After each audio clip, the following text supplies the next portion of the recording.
Children, video की बात करूं उससे पहले जल्दी से बता रहा हूं, आज से हमारे चैनल इंग्लिश बाबा पे शुरू हो रहा है गिव अवे। और गिव अवे की बस 2-3 शर्तें हैं कि आपको चैनल सब्सक्राइब करना होगा। अगर आप सब्सक्राइब करके नहीं रखोगे आप गिव अवे से बाहर हो। हर वीडियो को लाइक करना होगा और कॉमेंट करना होगा। 1 हफ्ते या 8 दिन बाद मैं टॉप 3 स्टूडेंट्स को निकालूंगा जिनके सबसे ज़्यादा लाइक सब्सक्राइब होंगे और उन लोगों को मिलने वाला है ये गिफ्ट। ठीक है, चलिए। सो चिल्ड्रन, आपको पता होगा मैंने कम से कम 2 या 3 वीडियो बनाई थी जिसमें मैंने आप सबको बार बार एडवाइस किया था, बेटा प्लीज अपने मार्क्स बढ़वा लो, अपने मार्क्स बढ़वा लो। टर्म 1 के यही टाइम है। अगर तुम्हारे 5 नंबर भी बढ़ रहे हैं तो पीछे मत हटना। आप में से बहुत सारे बच्चों ने ये कमेंट किया था कि सर स्कूल वाले ये कह रहे हैं बेटा अब टर्म 1 में जो हो गया सो हो गया, अब टर्म 2 पे ध्यान दो, अब कुछ नहीं हो सकता, रजिस्ट्रेशन डेट निकल गई है। लेकिन फिर से सीबीएसई ने दिल खुश कर दिया है। मैं ऑफिशियल सर्कुलर निकाला है और ऑफिशियल सर्कुलर आपको पूरा समझा रहा हूं। समझा इसलिए रहा हूं क्योंकि अगर तुम्हारे स्कूल में कोई भी टीचर, प्रिंसिपल, सीबीएसई अथॉरिटी, कोई जो आपके स्कूल का सीबीएसई का काम देखते हैं, कुछ कहते हैं, तो आप प्लीज या तो मेरा ये वीडियो दिखा देना उन्हें या फिर ये ऑफिशियल सर्कुलर दिखा देना। देखो साफ साफ लिखा हुआ है, extension of the last date for online dispute redressal mechanism for term 1 examination. तो यानी ये कह रहा है कि टर्म 1 में जिसको बच्चे को जो भी प्रॉब्लम थी, कोई डिस्प्यूट है कि मेरे तो हिंदी में 35 आ रहे थे लेकिन मुझे 27 ही मिले, इंग्लिश में मुझे इतने मिलना चाहिए थे लेकिन मुझे इतने ही मिले। अब देखो दिस इज इन कंटिन्यू। मैं आपको जल्दी से बता देता हूं, क्लास 10th के लिए जो लास्ट डेट रखी थी उन्होंने रखी थी 26 तारीख, है ना, 26 मार्च, और क्लास 12th के लिए रखी थी 31 मार्च। लेकिन अब दोनों ही डेट्स को आगे एक्सटेंड किया जा रहा है और सीबीएसई ने अब लास्ट डेट दी है 20 अप्रैल। समझ लो चिल्ड्रन, अभी कम से कम 15 दिन पड़े हैं तुम्हारे पास, तो अभी भी अगर तुमने अपने मार्क्स नहीं बढ़वाए तो कुछ नहीं हो सकता। पूरी बात बता रहा हूं। If any student wishes to raise any dispute regarding performance on term 1 may inform to his or her school in writing.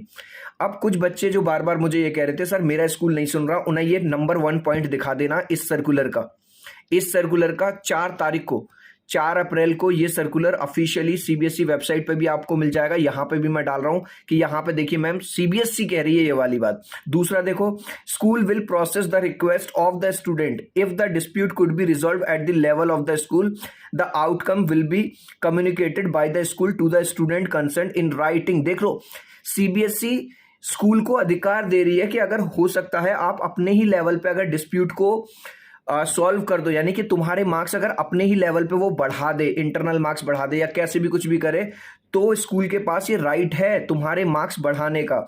तीसरा पॉइंट देखो, if the dispute is to be resolve by CBSE, a report combining all the dispute received by the schools may be uploaded in one go on the school request submission. अब वो एक link provide करेगा तुम्हारे school को, ठीक है, उस link पे तुम्हारा स्कूल जाएगा, रजिस्टर करेगा और जो भी डॉक्यूमेंट्स होंगे, ये काम तुम्हारा नहीं है, ये स्कूल का है। तुम्हारा काम क्या है, बस स्कूल को ये बताना कि सर मेरे इन 3 सब्जेक्ट्स में मार्क्स बढ़ने हैं, ये रिपोर्ट है और मैं श्योर हूं मेरे मार्क्स बढ़ाइए। चौथा पॉइंट देख लो, if any school was not able to upload their request on the portal earlier, or if uploaded only partial information on the portal, may upload the complete details on the above said link so that dispute will be addressed by CBSE। Point number 4 क्या कह रहा है कि भाई साहब अगर आपका school ये बहाने दे रहा था अरे हम कर नहीं पाए या पूरी तरह से डेटा को प्रोसेस नहीं कर पाए, तो अब हम दोबारा से चांस दे रहे हैं। पर्टिकुलर लिंक पे जाइए और सीबीएसई से बात करिए और सीबीएसई इस केस को रिजॉल्व करेगा। Number 5, any school that has communicated to the CBSE on any email to the regional officer और the CBSE headquarter is also required to upload their dispute within schedule of the portal. यानी कि जो भी आपकी query है वो 20 तारीख तक हो जानी चाहिए। No request sent by the school or any email ID any other platform will be considered by the CBSE। यानी कि CBSE ने एक पर्टिकुलर ऑफिशियल लिंक दे दिया है, उस लिंक पे जाके ही ये वाली क्वेरीज हम डालेंगे। इसके अलावा अगर आप कहीं और डालते हो तो CBSE उस चीज को नहीं एंटरटेन करेगा, नहीं देखेगा। ध्यान रखना चिल्ड्रन।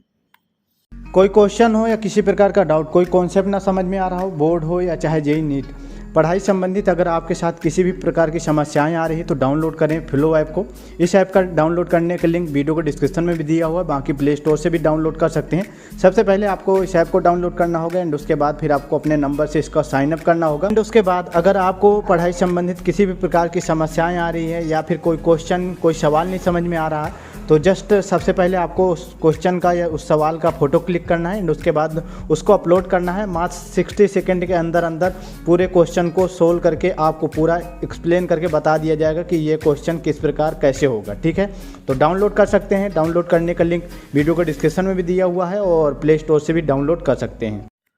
चिल्ड्रन, अगर आप क्लास 10th में हो और आप टर्म 2 का एग्ज़ाम देने वाले हो, हिंदी, इंग्लिश या सोशल साइंस का, टाइम कम है आपके पास, 1 दिन बचा है, 1 घंटा बचा है, आधा घंटा बचा है, तो तीनों सब्जेक्ट का 30 मिनट्स के अंदर अंदर फुल रिवीजन बना दिया है। आपको जो लिंक है वो डिस्क्रिप्शन में भी मिल जाएगा और एंड स्क्रीन में भी लग जाएगा। अगर मेरी ये मेहनत अच्छी लगी तो वीडियो को लाइक कर देना और चैनल को सब्सक्राइब कर देना। बाय।